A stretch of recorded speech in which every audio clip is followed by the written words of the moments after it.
მოგესალმებით ქართული ამბების ერთგულ მაყურებელს. მე ლაშა გურგენიძე ვარ და დღეს საინტერესო ამბებთან ერთად საჩუქრებს გავათამაშებთ. 10,000 გამომწერი აღნიშნეთ არხმა. მადლობა კროკოს გვერდში დგომისთვის. როგორც დაგვირდით, წინა გადაცემებში უნდა დაგეწერათ კომენტარები და შემთხვევითობის პრინციპით ავარჩევდით გამარჯვებულებს. მადლობა თბილი კომენტარებისთვის.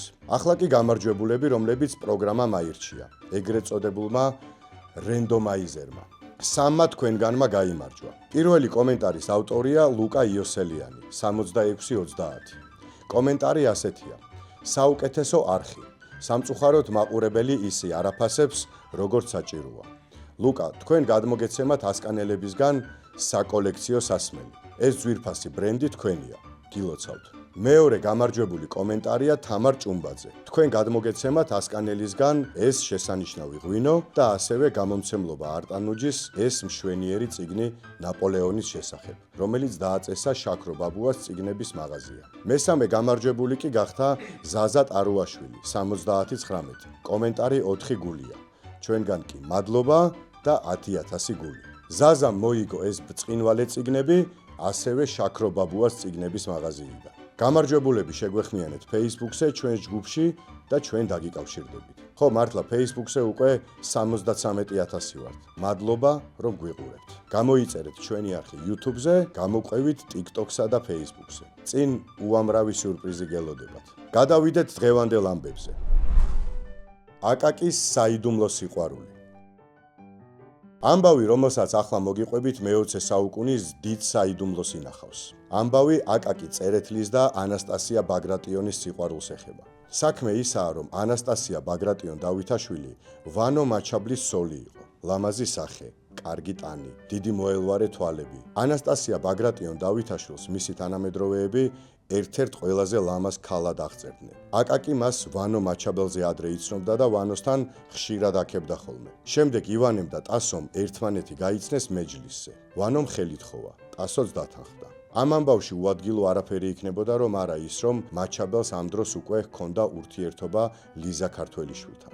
ქალი მისგან ბავშვს ელოდებოდა. როდესაც ივანემ სხვა შეირთო ცოლად, ლიზამ მისგან ყველანაირი დახმარება უარყო. ბავშვს თავისი გვარი მისცა და მარტო ზრდიდა. ივანესა და ლიზას ვაჟი შალვა ქართველიშვილი მომავალში ცნობილი იურისტი გახდა.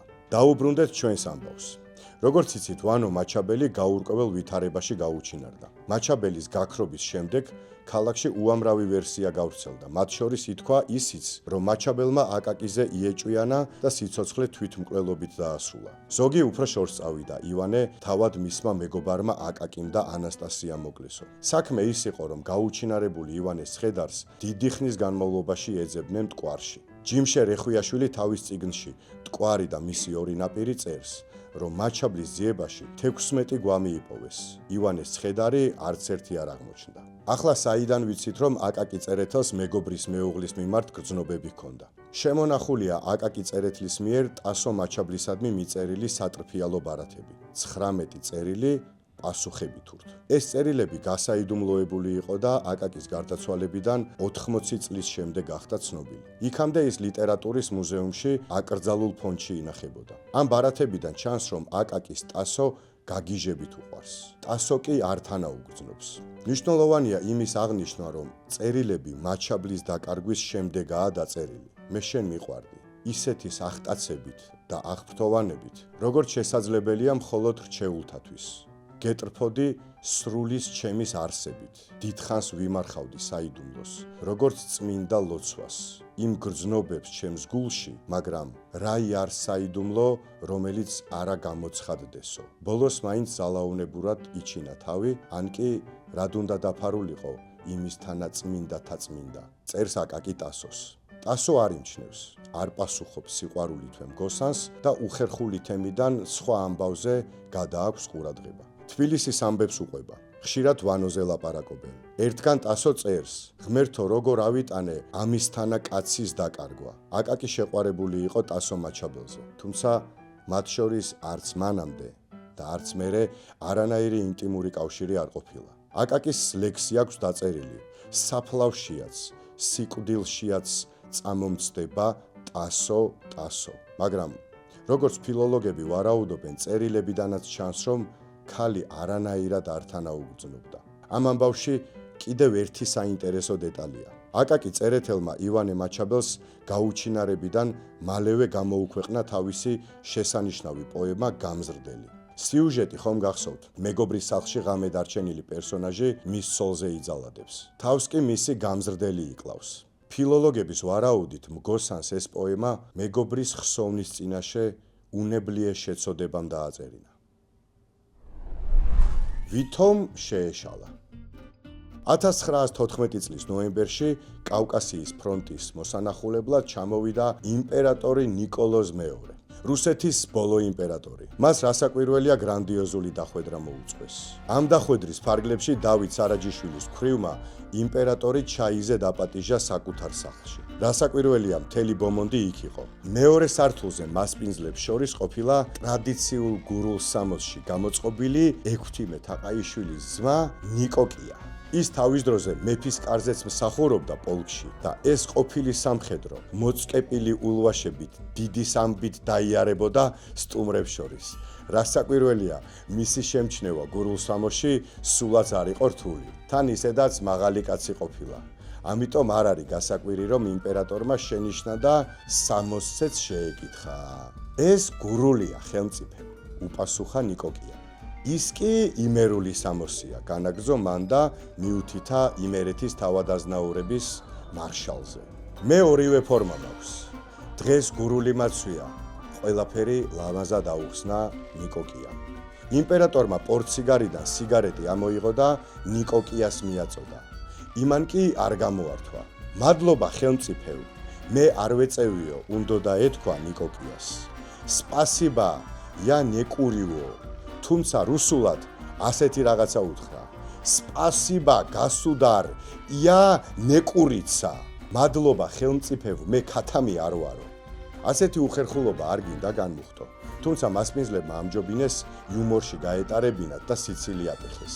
25 წელია რუსეთში მსახურობს და რუსული რა ვერ ისწავლაო. რა გითხრათ აბა?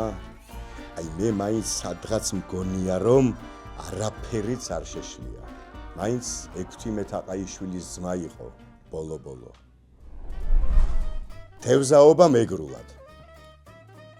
უცხოელმა მოგზაურებმა საქართველოში ხეტიალისას უამრავი მოგონება შემოგვინახეს. აი ერთ-ერთი მათგანი. მეგრელები დარწმუნებულნი არიან, რომ ბევრი თევზის დაჭერა მხოლოდ ნავზეა დამოკიდებული. არც ბედი, არც მეთევზის ცოდნა და ოსტატობა, არც თევზის სიმრავლე არაფერ შუაში არაა. ნავი არის ყველაფერი. ამიტომ ნავის გაკეთების დროს ცდილობენ ყველაფერი ზუსტად ისე შეასრულონ, როგორც ნავი მოითხოვს. პირველ რიგში აუცილებელია, რომ ხის მასალის გამყიდველი, ლურსმნების მჭედელიც და ოსტატიც უნდა იყვნენ კმაყოფილები ფასით. რამდენსაც იტყვიან, უნდა გადაუხადოს, შევაჭრება არ მოსულა. თორე ამათი რწმენით, ანუ სრურწმენით, მე ვიტყოდი, ნავი უბედური იქნება და თევზს აღარ დაიჭერსო.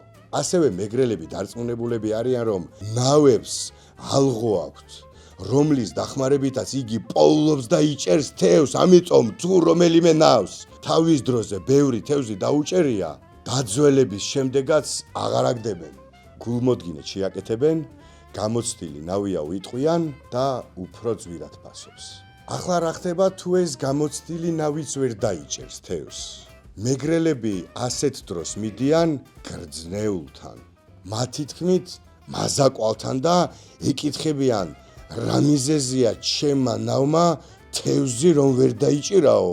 იმას კი ერთი და იგივე პასუხი აქვს. შენი ნავი ვიღაცას გაუთვალავსო? გამთვალავზეც მიუთითებს. ასე პირდაპირ არ ეტყვის სახელს, შორიდან მოულის და ეტყვის შენი მეზობელიაო, ან შენ და იმას საერთო ღობე გაქვთო? უბედური მეთევზეც მიდის იმ მეზობელთან, რომელშიც ეჭვი აქვს და იწყება ჩხუბი, ჯერ სიტყვით, მერე იარაღით და ბოლოს მთავრდება დაჭრით ან მოკლითაც კი. არიან ისეთი უბედური მეთევზეებიც, რომელთა შესახებ ხალხი დარწმუნებულია, შურიანები არიან და ცუდი თვალი აქვთო. თუ მათი თვალი ეცა ნავს, მაშინ თევზს ვეღარ დაიჭერენ. ამ საწყლებს უფლება არ აქვთ არამც თუ თვითონ ითევზაონ, არამედ როცა სხვები თევზაობენ, იქ გამოჩნდნენ, ან სანაპიროზე გაისეირნენ. იციან თუ ნაპირზე გამოჩნდებიან გაბრაზებული ხალხი ქვით ჩაქოლავს, თუ ვინმე მეჭვია იყო მეორეზე, ნავი გამithვალაო, ტრისას.